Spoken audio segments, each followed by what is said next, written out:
Senhor, igreja, agradecer desde já aos inscritos lá no canal, aqueles que compartilharam, aqueles que curtiram. Muito obrigado, tá bom? Hoje a gente vai estar compartilhando mais um texto bíblico que se encontra lá no livro de Jesus, segundo escreveu Lucas, capítulo 15, verso 17, onde diz assim: Então, caindo em si, disse: Quanto aos trabalhadores de meu pai, tem pão com fartura, e eu aqui morro de fome. Levantar-me-ei, e irei ter com meu pai, e lhe direi: Pai, pequei contra o céu e diante de ti. 19. Já não sou digno de ser chamado teu filho, trata-me como um dos teus trabalhadores. E levantando-se foi para seu pai. Vinha ele ainda longe, quando o pai o avistou, e compadecendo-se dele, correndo o abraçou. Lá no 22, o pai, porém, disse aos seus servos: Trazei depressa a melhor roupa, vestiu, põe-lhe um anel no dedo e sandália nos pés. Trazei também e matai novilhos cevado. Comamos e alegramo-nos, porque este meu filho estava morto e reviveu. Estava perdido e foi encontrado. Amém. Esse texto é maravilhoso e muito conhecido da igreja, e a gente não se cansa de falar e refalar e falar e meditar nele. Assim como nos dias de hoje, nós às vezes nos encontramos em situações como filhos mais novos, né? Filhos mais novos, muitas das vezes, eles são tratados de uma maneira diferente, ou às vezes nem é tratado de maneira diferente. Eu tenho filho mais novo e ele é diferente, ele é mais grudado, ele é mais manhoso, ele é mais mimado. E eu acredito que às vezes pode ter acontecido isso com esse filho.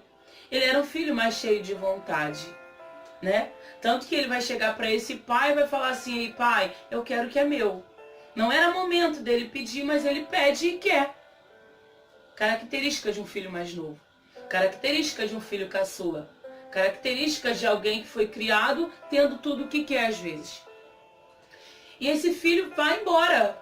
Pega o que é seu, fica só por algum tempo ali, junto do pai naquela casa e vai embora. Aí a gente começa a meditar que estar na casa requer algumas ordens, né? Requer algum tipo de obediência. Estar na casa levanta, arruma sua cama, comeu, lava o seu prato. E essas coisas às vezes podem ser chato. A gente traz para o dia de hoje porque a palavra do Senhor, ela se renova e ela é viva e eficaz. Como ela serviu lá 2000 anos atrás, quando Jesus ainda estava manifestando seu ministério em carne na terra, ela se aplica hoje ainda. No ano de 2018. Talvez esse filho não quisesse lavar a louça depois do almoço, porque o irmão já tinha passado pano no chão. Talvez esse filho não quisesse forrar a cama. Talvez esse filho não queria somente obedecer e ter regras. Tanto que, se a gente for ver, foi isso mesmo que aconteceu. Porque ele pega tudo o que tem e vai viver dissolutamente. É essa palavra que o texto vai usar. Dissolutamente. Ele vai pegar tudo que ele tem e vai gastá-la de maneira desordenada. Só que o interessante também é que, como ele não tem regra, ele não tem pai, ele não tem obrigações a serem seguidas, ele vai viver um momento onde a conta vai chegar. Ele não pegou tudo que ele queria, ele não foi viver do jeito que ele queria. Agora ele vai ter que responder pelos atos dele. Ele vai ter que simplesmente viver aquilo que ele escolheu viver. Ele vai ter que colher aquilo que ele escolheu plantar. Oh Deus! Ele vai ter que se submeter às consequências de uma atitude que ele resolveu tomar. A Bíblia vai falar que nesse momento, a terra em que esse filho está, ela fica destruída, devastada. E ele procura alguém. Agora ele está sem dinheiro, ele está sem pai, ele está sem casa, ele está sem comida. Ele chegou no mais fundo do poço. Agora ele vai procurar alguém e o texto vai dizer que ele encontra um homem, se associa com ele, e o homem faz, sabe o quê? Manda ele tratar de porcos. Só que o interessante é que, olha só, lá na casa do pai ele tinha que obedecer algumas regras, conviver com algumas diferenças ou dificuldades, mas ninguém mandava ele tratar de porco. Ninguém mandava ele tratar de porco e com fome. Porque se você for analisar o texto, além dele estar trabalhando, ele estava trabalhando com fome sem direito a ter comida. Agora esse filho mais novo, ele estava com fome, sem dinheiro e trabalhando. Ou seja, é complicado, né? Se a gente for analisar o que esse menino estava vivendo, era complicado. Mas foi o que ele escolheu. Ponto. Aí entra a graça, o amor, a misericórdia, o favor. Porque às vezes a gente é assim. Eu não estou aqui para criticar a atitude dele, porque errar é humano. E errar quando você é mais novo é mais humano ainda. E errar quando você é jovem é mais humano ainda. E errar quando você entende que nós somos seres falhos é humano ainda.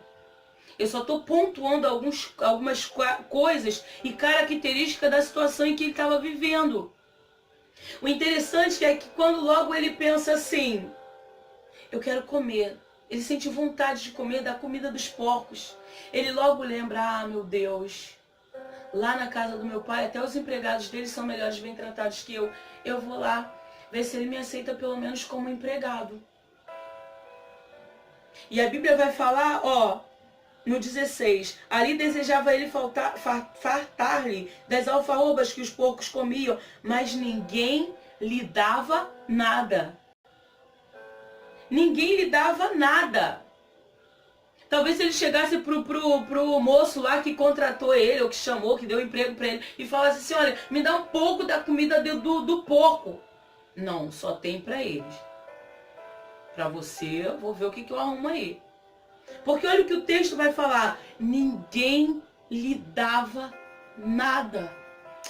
Oh, Deus. Sabe quando entra a graça, a misericórdia, o favor e o amor de Cristo?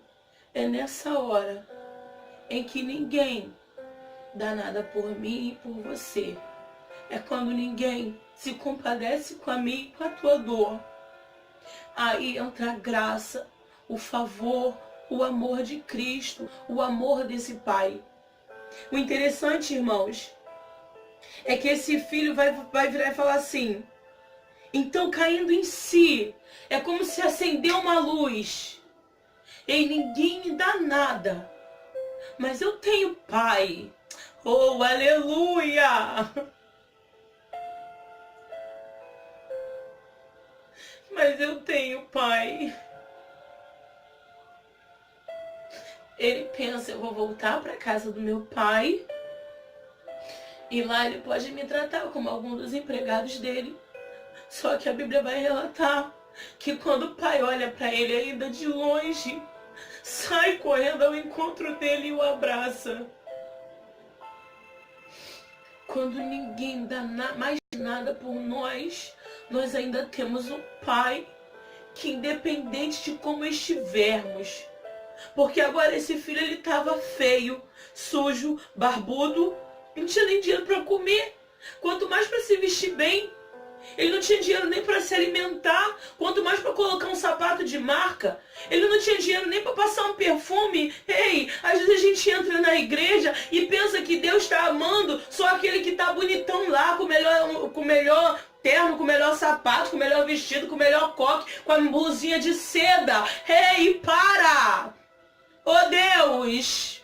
Deus ainda ama aqueles que chegam simples. Eu não estou falando que ele não ama quem chega bonito. Mas a gente vai entender aqui que o Senhor, que aquele Pai abriu os braços, independente do cheiro, independente do cabelo, independente da roupa, independente daquele momento como ele estava emocionalmente, intelectualmente, independente. O Pai o abraça. O pai o abraça. E interessante, né? Que ele tinha planejado um textão para falar pro pai. E o pai dele não deixou nem ele falar nada. E começou a falar para os seus empregados: ei, traz roupa, cobre a vergonha do meu filho. Aleluia. Traz anel, ei, coloca intimidade, aliança, compromisso comigo. Traz sapato, ei, tira as coisas que ferem, que machuca, dá proteção para ele. Quando o pai manda trazer roupa, cobre a vergonha. Quando manda trazer o anel, renova a aliança. Quando manda trazer o sapato, traz proteção. Quando manda trazer o bezerro cevado para que o alimente, ele tá falando, sabe o que? Eu restituo tudo na sua vida. Se é vergonha, eu cubro. Se é aliança, eu renovo. Se é proteção, eu coloco. Se é alimento, eu te alimento. Se tu quer alegria, eu me alegro contigo. É incrível. É impossível eu não me emocionar falando dessa história, sabe? É impossível eu não sentir Deus aqui. E com essa presença tão gloriosa, eu quero pedir que o Senhor te visite onde você estiver. E se o que você estiver precisando hoje que seja a roupa, se for uma roupa, que o Senhor cubra você. Se for aliança, que o Senhor aliance-se contigo. Se for proteção, que Ele te proteja. E o Senhor foi renovando tudo nele. Agora tem a parte feia da história, né? Tinha um irmão mais velho lá, sabe? Tinha um irmão mais velho. Não conseguia se alegrar com a alegria do irmão dele. E é tão ruim isso. Eu continuo me emocionando, tá? Vou parar de chorar. É tão ruim isso. Por que a gente não pode se alegrar com a alegria do mais novo? Por que a gente não pode se alegrar se o Senhor está abençoando aquele que chegou agora? Por que a gente não pode se alegrar com aquele que estava perdido e morto e foi achado? Ah não, mas eu tenho 20 anos de crente e eu não falo em mistério como ela. Ah, eu tenho 20 anos de crente, mas a minha casa ainda não está igual a dela. Ei, se alegra, esse meu filho estava morto e foi achado. Estava morto e foi achado. Que a gente se alegre com aqueles que estavam perdidos e foram encontrados. Que nós sejamos uma igreja curada para abraçar. E o interessante é que na hora da festa, a Bíblia vai falar que todos estavam reunidos dentro de casa se alegrando, mas aquele filho estava do lado de fora. Ei, tem uma palavra para mim e para a tua vida. O lugar de crente que se alegra com a alegria do irmão e do pai é dentro da casa. Ei, tá tendo um culto em ação de graça, vai para dentro da casa, tá entendendo? Tem alguém se alegrando, entra e participa da alegria. Participa. O nosso lugar como igreja não é ficar do lado de fora. E tinha alguém que ficava lá, ó. O que está acontecendo aí? Ah, foi isso, isso e isso. Não. Meu lugar está lá. Glória a Deus, abençoa mesmo, Senhor. Agora você vê o que é um pai sábio. Eu já vou encerrar. Calma aí. Não desliga não. O que é um pai sábio? O pai sai lá de dentro da festa para conversar com aquele filho que estava do lado de fora. Eu também quero falar um pouco desse filho. Porque se o outro tem direito de errar, esse também tem direito de errar. E aí? E o pai chega perto dele e fala: é pai, nunca o senhor fez uma festa assim para mim. Aí o pai vai virar para ele e vai falar: mas meu filho, você tem estado comigo esse tempo todo e tudo que eu tenho é teu. O pai está falando, sabe o quê? Você não deu festa porque você não quis. Você não matou um novilho cevado porque você não quis. Você não se alegrou porque você não quis. Você não botou anel porque você não quis. Você não botou roupa nova porque você não quis. Você não quis. E sabe qual é o problema de quem está lá dentro e não usufruiu do que o pai tem? É não entender o direito dele. É não entender que tá ali à disposição dele. Aí quando vê o outro chegou lá, pegou, tomou posse. Ai, meu Deus. Porque ele e não eu. Mas você tava lá, ó. Você tava lá e não entendeu que era tudo teu. Que aquele pai amoroso, maravilhoso, ele estava pronto para se alegrar, mas você nunca se importou. Você está entendendo? Toma posse. Toma posse. Não fica do lado de fora reclamando. Entre e participa da festa. Ah, se tem se não tá, faz a festa você. Se alegra você, celebra você, chama teus amigos você. Para que não sejamos como o filho mais velho. E se um dia formos, entendamos que temos tanto direito quanto o mais novo. É só a gente entender isso. Eu quero, em oração, pedir que o Senhor alcance a tua vida. E assim como eu já falei, o que estiver faltando para mim e para você, que o Senhor nos dê nessa noite, ou nesse dia, ou nessa manhã. Eu não sei que hora você vai estar assistindo esse vídeo. Que Ele nos dê roupa, que não nos cubra de vergonhas, sabe? Nos cubra da nossa casa a ser envergonhada.